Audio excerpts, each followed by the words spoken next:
жакта отдел кадрдан документтерин тапшырат. Анан ал мен кийин кызыгып көрдүм. Чындыгында кылмыш козголгон экен, бирок ошол кылмыш кыскартылган экен. Анан УКМКда мурда иштеген экен. 9-управленияда ал жердеги кеткендиги жөнүндө дагы маалыматка кызыгып көрдүм. Кызыгып көрсөм, ал жерде өзүнүн каалоосу менен кеткен экен да. Соттун чечими жок. Эгерде соттун чечими болбосо, бир адамды кылмышкер деп эсептөөгө журналисттин дагы, депутаттын дагы же болбосо кайсы мамлекеттик кызмат жөнөкөй жаранын дагы укугу жок экен да. Ошондуктан эгерде соттуулугу жок болсо, ар бир жаран баягы кайсы бир мамлекеттик органдарда иштегенге толук кандуу укугу бар да. Бирок эмнеге ошол жанагы Стамбулдагы окуядан кийин анан башкы консулдун, сиздин жардамчыңыздын атасынын кызматтан кеткенден кийин сиздин жардамчыңыз да андай эч кандай күнөөсү жок болсо кызматтан кетти? Эми бул биринчиден аны биз кетиргенибиз жок. Өз арызы менен кетиптир. Ал боюнча биз кийин угуп атабыз.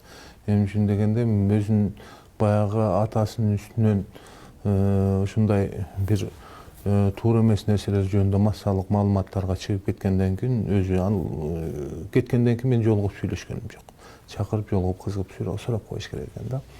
Өзү ушул бизде секретариатта юрист консультант болуп иштеп жүргөндө дагы, мен жардамчым болуп жүргөндө дагы бир баягы мындай сөгүш же болбосо жумушка карата бир дагы сөз алган эмес да.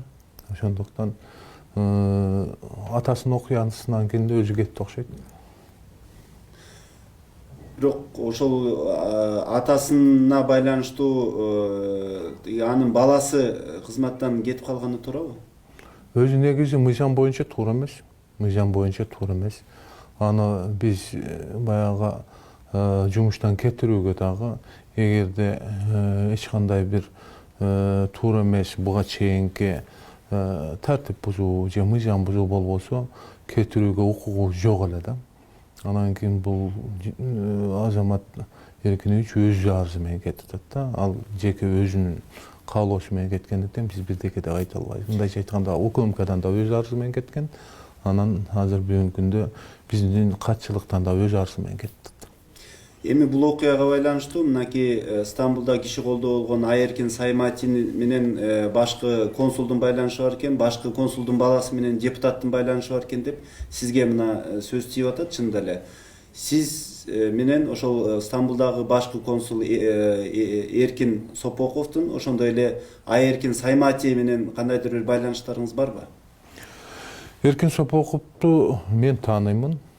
Ал ошол жогоруда айтылгандай менин кесиптешим Эгембердин күйөө баласы болгон. Айеркин Саймайты дегенде мен өмүрүмдө мындай көргөн эмес экенмин. Ал киши өзү Кыргызстанда дагы анча-мынча бизнес кылып жүргөндүгү жөнүндө биз массалык маалымат каражаттарынан угуп калып атабыз да. Ошондуктан ал кишини көргөн эмес экенмин да.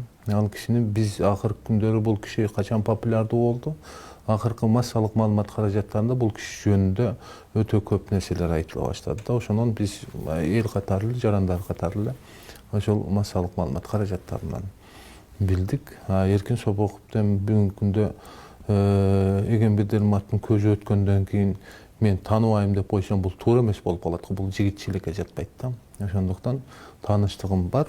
Бир эле күйөө баласы эмес, балдары менен, ошондой эле Эгембердин аялы менен мен мындай байланышты үзгөн эмесмин, көз өткөндөн кийин дагы да.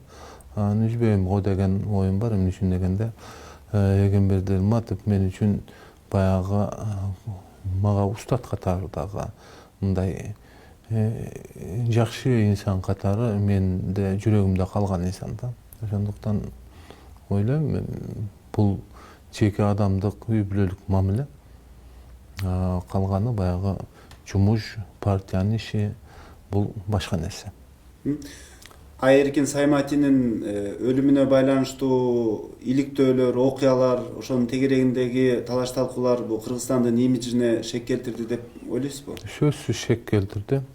Эгерде ошол Эркин Сопоков баягы Кыргызстандын дипломатиялык номерине мыйзамсыз эгерде берген болсо, эмне үчүн жок, бул жерде эч кандай баягы имижине шек келтирген жок десек, бул туура эмес болуп калат да. Ким болбосун, эгерде тартип бузса же болбосо мыйзам бузса, мыйзамдын астында жооп бериш керек.